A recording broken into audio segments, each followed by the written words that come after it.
Donc bonjour à tous, je suis content de vous présenter mes travaux de thèse que j'ai réalisés depuis déjà maintenant 2 ans. Donc je suis encadré par Aurélien Bénard au CEF et Olivier Durier. Donc aujourd'hui, je vais vous présenter un de mes chapitres de thèse que j'ai réalisé pendant ma 2e année de thèse, qui porte sur la collecte d'informations sociales chez les jeunes aigles royaux. Donc ma thèse, moi, elle porte sur la dispersion de manière générale.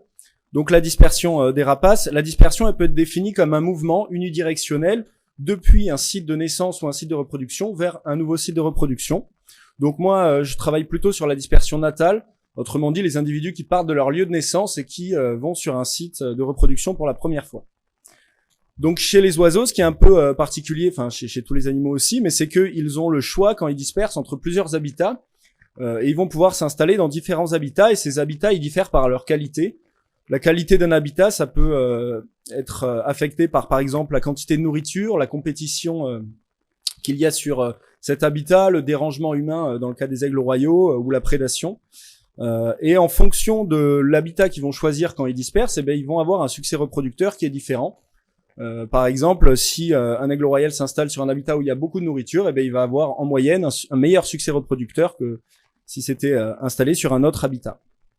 Donc ils vont avoir intérêt à choisir un bon habitat quand ils dispersent. Le problème, c'est que quand ils partent de leur site de naissance, eh ben, ils n'ont pas d'a priori sur la qualité des différents habitats, et donc ils vont pas pouvoir savoir où disperser. Donc il a été montré chez les oiseaux en particulier que les individus ils peuvent prospecter leur environnement, c'est-à-dire qu'ils visitent plusieurs sites de reproduction potentiels avant de disperser, dans le but d'évaluer un peu la qualité de ces différents habitats, ce qui leur permettra par la suite de choisir le meilleur habitat de dispersion. Donc ça a été montré chez un certain nombre d'espèces d'oiseaux. Et ce qui a été montré en particulier en premier lieu chez les mouettes tridactyles, donc un peu sur les études qu'a présenté Emmanuel Camillère, c'est que les individus ils peuvent s'appuyer sur le succès reproducteur des autres individus pour évaluer la qualité des différents habitats. Donc en fait, les disperseurs, ils visitent le nid des autres adultes reproducteurs.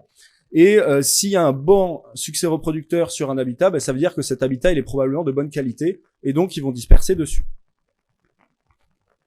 Le problème, c'est que quand on parle d'espèces territoriales, donc comme les rapaces territoriaux que j'étudie, eh bien c'est quand même difficile de venir visiter le territoire des adultes reproducteurs puisque ils peuvent être très agressifs et ils peuvent s'engager dans des combats intraspécifiques donc territoriaux. Donc en fait, les prospecteurs, quand ils viennent, ils ont le choix entre éviter le territoire des adultes reproducteurs, mais dans ce cas, ils vont avoir aucune information sur la qualité de l'habitat, ou alors ils entrent dans le territoire, mais dans ce cas, ils vont prendre un gros risque de se faire agresser par les adultes.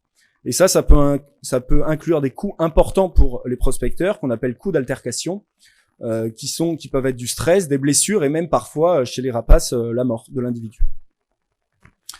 Donc la prospection et la visite des nids, elle a été bien étudiée chez un nombre relativement réduit d'espèces, surtout chez les espèces marins coloniaux et chez certains passereaux. Mais chez ces espèces, les agressions territoriales, elles sont assez peu coûteuses pour les disperseurs, puisque c'est rare que les prospecteurs meurent quand ils entrent sur le territoire des autres oiseaux. Donc en fait, ça vaut le coup dans ces espèces de venir prospecter le nid des autres individus pour avoir de l'information. Par contre, chez d'autres espèces beaucoup plus territoriales, ces coûts ils peuvent être beaucoup plus élevés. Par exemple, chez les rapaces territoriaux que j'étudie, et on ne sait pas, ça a été très rarement étudié, on ne sait pas vraiment si venir visiter le nid des adultes c'est bénéfique, puisqu'ils prennent un gros risque en venant visiter. Donc les questions qu'on pose en fait dans cette étude, c'est comment les individus ils prospectent, ils viennent récolter de l'information sociale chez des espèces territoriales comme les rapaces territoriaux, quand le risque d'agression territoriale est importante. Et si ils viennent visiter le nid des individus avant de disperser, dans quel contexte c'est vraiment bénéfique de le faire. Donc voilà un peu pour le contexte dans lequel on se place pour cette étude. Donc moi j'ai travaillé donc sur l'aigle royal, donc qui est une espèce de rapace territoriale longévive. Donc ce qui est intéressant chez cette espèce, c'est que les individus juvéniles, donc avant de se reproduire, ils vont avoir une phase d'ératisme qui peut être vraiment longue, qui peut durer jusqu'à 6 ans, même plus, et dans laquelle ils vont être nomades, donc ils n'auront pas de territoire, et ils vont chercher à trouver un territoire où se cantonner ou s'installer. Donc ils se reproduisent en général entre mars et juillet, en tout cas dans notre aire d'étude, et une fois qu'ils ont trouvé un territoire, souvent ils occupent le même territoire toute leur vie avec le même individu. Donc c'est important de choisir un bon territoire, puisque ensuite ça va leur durer toute leur vie. Donc c'est vraiment une espèce très territoriale. Il y a des combats intraspécifiques qui sont relativement courants. Il a même été montré dans certaines populations, notamment dans les populations denses de Suisse, où il y a une forte compétition intraspécifique, que les combats d'agression territoriale peuvent représenter jusqu'à 60% des mortalités chez les juvéniles. Donc c'est quand même un très fort coût pour les individus, ces combats intraspécifiques. Donc on s'appuie ici sur un suivi donc qui est réalisé en grande partie par Christian Etty dans le sud du Massif central. Christian Etty il a équipé un grand nombre d'aigles royaux juvéniles donc directement au nid en descendant dans les nids. Là, je me suis appuyé sur 60 individus qui ont été équipés au nid et ensuite on les suit pendant toute leur phase d'ératisme, donc on a vraiment toute leur phase de dispersion. Ce qui est intéressant aussi dans cette étude, c'est que tous les couples reproducteurs du sud Massif central sont très bien suivis. On connaît leur nid, on connaît tout leur territoire et on suit, la reproduction est suivie grâce à un réseau d'observateurs bien dense et on sait quelle année ils se reproduisent, quel couple, etc. Donc on a des données assez exceptionnelles puisque d'une part on a les localisations GPS de tous les immatures pendant leur dispersion.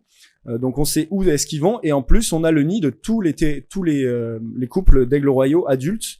Donc, on peut regarder si les individus, avant de se reproduire, avant de disperser, ils viennent visiter le nid des adultes. Donc, ce qui est important de noter ici, c'est que sur un territoire d'aigle royal adulte, il y a en général plusieurs nids, et chaque année, ils vont choisir d'utiliser un seul nid, donc ça va être important pour la suite. Donc, j'ai utilisé deux méthodes, en fait, pour essayer de déterminer si les jeunes aigles royaux viennent visiter le nid des adultes pour collecter de l'information. On a fait une analyse d'habitat qui permet de savoir en fait si ils utilisent l'habitat autour des nids d'adultes, les jeunes, et une analyse de récursion qui consiste juste à détecter les moments où les jeunes aigles royaux viennent pénétrer dans les alentours des nids d'adultes. Donc voilà, maintenant je vais passer aux résultats. Donc ici vous avez sur ce graphe, sur l'axe des Y, vous avez l'intensité de la sélection d'habitat.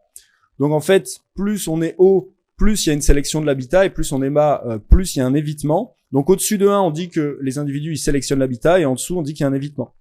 Et on a calculé donc cette intensité de sélection en fonction de la distance au nid des adultes. Donc voilà la courbe qu'on a obtenue. Donc ça nous a étonné parce que ce qu'on peut remarquer c'est que bon pour des grandes distances au nid, les individus ils ont tendance à sélectionner l'habitat. Pour des distances intermédiaires au nid, ils ont tendance à éviter l'habitat, mais pour des distances très proches du nid, ils sélectionnent l'habitat. Donc, si on connaît un peu la taille d'un territoire d'aigle royal adulte, voilà ce qu'on peut interpréter. En fait, les juvéniles, les jeunes aigles royaux, ils restent plutôt sur la bordure des territoires et hors des territoires des adultes. Ils évitent le cœur du territoire, ce qui est logique puisque c'est une espèce quand même territoriale, donc c'est dangereux de venir dans le cœur du territoire. Par contre, ils viennent vraiment très proches du nid, ils sélectionnent les alentours du nid. Donc, qu'est-ce que ça veut dire? Ça veut dire que, en fait, ils passent beaucoup de temps sur la bordure. En général, ils traversent le cœur du territoire en ligne droite et ensuite, ils passent beaucoup de temps proche des nids.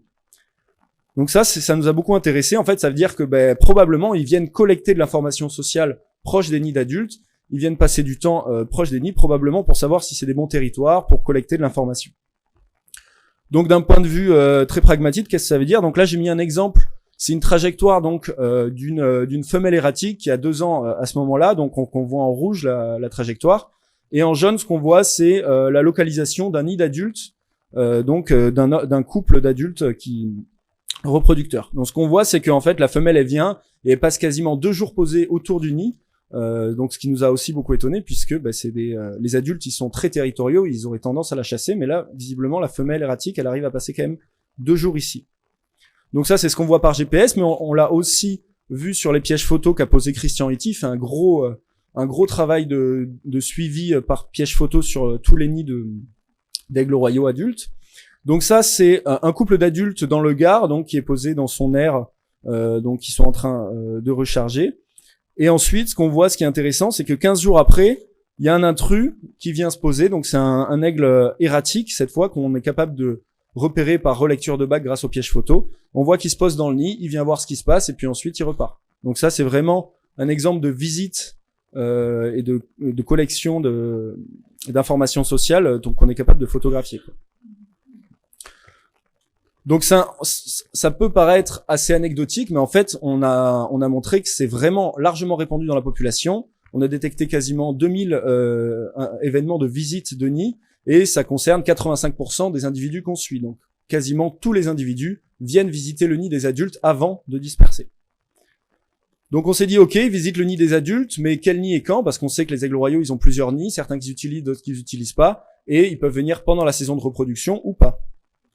Donc ils ont le choix de venir pendant la saison de reproduction ou hors de la saison de reproduction. Venir pendant la saison de reproduction, c'est intéressant puisque il y a une reproduction qui est en cours, donc ils ont l'information directe sur la qualité de l'habitat, puisque voir s'il y a une reproduction qui se passe bien.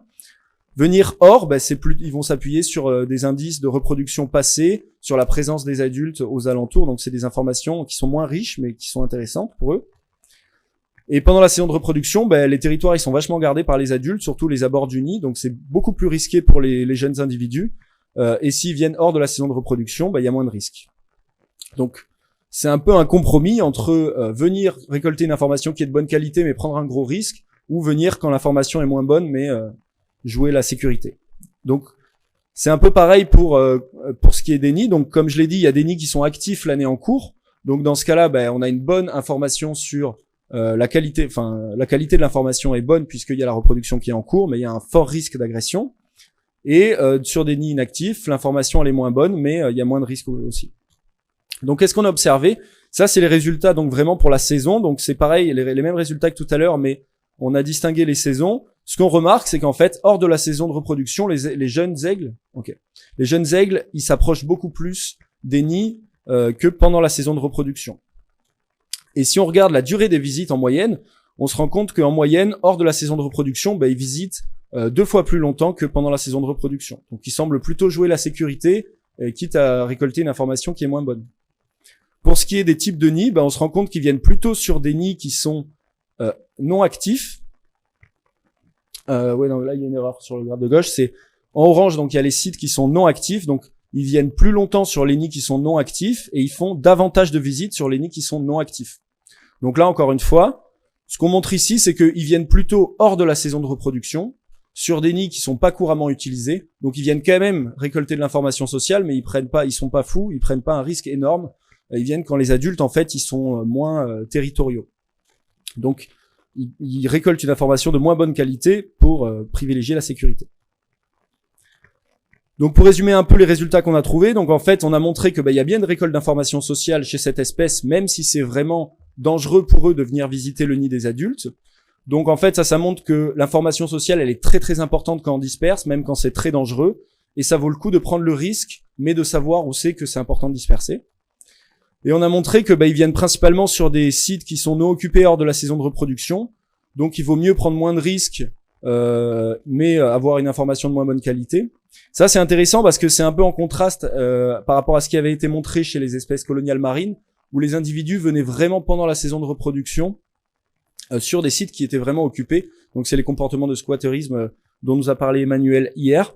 Mais en fait, c'est beaucoup moins risqué chez la mouette tridactyle de venir faire ça que chez l'aigle royaux. Donc ça explique pourquoi on a ces différences de stratégie. Donc voilà, je remercie tout